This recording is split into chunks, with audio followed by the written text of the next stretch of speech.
ನಮಸ್ಕಾರ. ಚಿಲಿಪಿಲಿ ಕನ್ನಡ ಚಾನೆಲ್ನ 76ನೇ ವಿಡಿಯೋಗೆ ಸ್ವಾಗತ. ಇಂದಿನ ವಿಡಿಯೋದಲ್ಲಿ ಪ್ರಾಥಮಿಕ ಶಾಲೆಯ ಮಕ್ಕಳಿಗೆ ರಗ ಸದ ಅ, ನಂತರ ಜವ ಮಬನ ಮತ್ತು ಪಯ ಉಡ ಟಚ ಅಕ್ಷರಗಳ ಪರಿಚಯವಾದ ನಂತರ ಆ ಅಕ್ಷರಗಳನ್ನು ಬಳಸಿ ಪದಗಳನ್ನು ರಚಿಸುವ 2 ರೀತಿಯ ಆಕರ್ಷಕ ಚಟುವಟಿಕೆಗಳನ್ನು ತೋರಿಸಲಾಗಿದೆ. ವಿಶೇಷವಾಗಿ ಈ ಚಟುವಟಿಕೆಯನ್ನು ಕ್ಲಾಸ್ ವರ್ಕ್ ಪುಸ್ತಕದಲ್ಲಿ ಹೇಗೆ ಮಾಡಿಸಬಹುದು ಎಂಬುದನ್ನು ವಿವರಿಸಲಾಗಿದೆ. ಕ್ಲಾಸ್ ವರ್ಕ್ನ ಎಡಬದಿಯ ಹಾಳೆಯಲ್ಲಿ ತೋರಿಸಿರುವಂತೆ ಈಗಾಗಲೇ ಪರಿಚಯವಾಗಿರುವ 16 ಅಕ್ಷರಗಳನ್ನು ಅದಲು ಬದಲು ಮಾಡಿ ಕೊಡಲಾಗಿದೆ. ಪದಬಂಧದ ರೀತಿಯಲ್ಲಿ ಕೊಡಲಾಗಿದೆ. ಅಕ್ಷರಗಳನ್ನು ಬಳಸಿದ ನಂತರ ಮಕ್ಕಳು ಇದರಲ್ಲಿರುವ ಅಕ್ಷರಗಳನ್ನು ಮಾತ್ರ ಬಳಸಿಕೊಂಡು 2 ಅಕ್ಷರ, 3 ಅಕ್ಷರ ಮತ್ತು 4 ಅಕ್ಷರ ಪದಗಳನ್ನು ರಚಿಸಬೇಕು. ಉದಾಹರಣೆಗೆ 2 ಅಕ್ಷರ ಪದಗಳು ರ ಸ ರಸ, ದ ರ ದರ, ಸ ರ ಸರ. ಹೀಗೆ ಇಲ್ಲಿರುವ ಅಕ್ಷರಗಳಿಂದಲೇ ಪದಗಳನ್ನು ರಚಿಸಬೇಕು. ನಂತರ 3 ಅಕ್ಷರ ಪದಗಳು ಅದರ, ಅಗಸ, ದರಗ. ನಂತರ 4 ಅಕ್ಷರ ಪದಗಳು ಗರಗಸ, ಮದರಸ, ಜಗಮಗ, ನವರಸ, ಗಜವದನ, ಸಮಯದ, ಉಪನಗರ.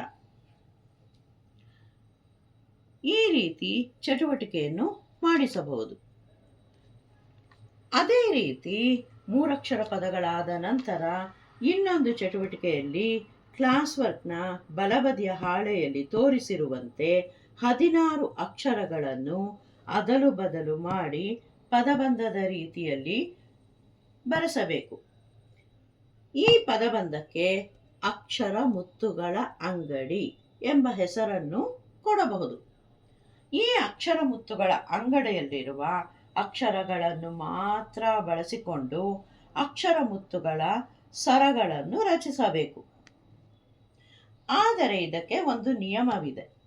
ಅದೇನೆಂದರೆ ಯಾವ ಪದವನ್ನು ಮೊದಲು ಪ್ರಾರಂಭಿಸುತ್ತಾರೋ ಅದರ ಕೊನೆಯ ಅಕ್ಷರವನ್ನು ಬಳಸಿ ಇನ್ನೊಂದು ಪದವನ್ನು ರಚಿಸಬೇಕು. ಆದರೆ ಇಲ್ಲಿರುವ ಅಕ್ಷರಗಳನ್ನು ಈ ಮುತ್ತುಗಳ ಅಂಗಡಿಯಿಂದಲೇ ಬಳಸಿಕೊಳ್ಳಬೇಕು. ಉದಾಹರಣೆಗೆ ಗಜ, ಜ ಕೊನೆಯ ಅಕ್ಷರ ಜನ, ನ ನ ಇಂದ ನಯ, ಯ ಇಂದ ಯಮ, ಮ ಇಂದ ಮರ, ರ ಇಂದ ರಮ, ಮ ಇಂದ ಮಯ. ಹೀಗೆ ಅದೇ ರೀತಿಯಲ್ಲಿ 2 ಸರಗಳನ್ನು ಸಹ ಇಲ್ಲಿ ತೋರಿಸಲಾಗಿದೆ. ಹೀಗೆಯೇ 3 ಅಕ್ಷರ ಮುತ್ತುಗಳ ಸರವನ್ನೂ ಸಹ ರಚಿಸಬಹುದು. ಉದಾಹರಣೆಗೆ ಗದಗ, ಗ ಇಂದ ಗಮನ, ನ ಇಂದ ನಗರ, ರ ಇಂದ ರಸದ, ದ ಇಂದ ದವನ, ನ ಇಂದ ನಮನ, ನ ಇಂದ ನಯನ. ಈ ರೀತಿ ಚಟುವಟಿಕೆಗಳನ್ನು ಮಾಡಿಸಬಹುದು. ಶಿಕ್ಷಕರು ಈ ಚಟುವಟಿಕೆಯನ್ನು ಹೋಮ್ವರ್ಕ್ಗೆ, ಆಕ್ಟಿವಿಟೀಸ್ ಮಾಡಿಸಲು ಬಳಸಿಕೊಳ್ಳಬಹುದು. ಅಲ್ಲದೆ ಎಕ್ಸಿಬಿಷನ್ಗೆ, ಗ್ಯಾಲರಿ ವಾಕ್ಗೆ ಕೂಡ ಉಪಯೋಗಿಸಬಹುದು. ಈ ಚಾನಲ್ನಲ್ಲಿ ಬರುವ ವಿಡಿಯೋಗಳು ಶಾಲೆಯ ಮಕ್ಕಳಿಗೆ ಮತ್ತು ಶಿಕ್ಷಕರಿಗೆ ತುಂಬ ಉಪಯುಕ್ತವಾಗಿದೆ. ಪೋಷಕರು ಸಹ ತಮ್ಮ ಮಕ್ಕಳಿಗೆ ಈ ಚಾನಲ್ನಲ್ಲಿ ಇರುವ ವಿಡಿಯೋಗಳನ್ನು ಮಕ್ಕಳ ಬಿಡುವಿನ ಸಮಯದಲ್ಲಿ ತೋರಿಸಿ ಅವರ ಕನ್ನಡ ಜ್ಞಾನವನ್ನು ಹೆಚ್ಚಿಸಬಹುದು. ದಯವಿಟ್ಟು ಈ ಚಾನಲ್ನಲ್ಲಿ ಬರುವ ಎಲ್ಲ ವಿಡಿಯೋಗಳನ್ನು ನೋಡಿ ಸಬ್ಸ್ಕ್ರೈಬ್ ಮಾಡುವ ಮೂಲಕ ಪ್ರೋತ್ಸಾಹಿಸಿ. ವಂದನೆಗಳು.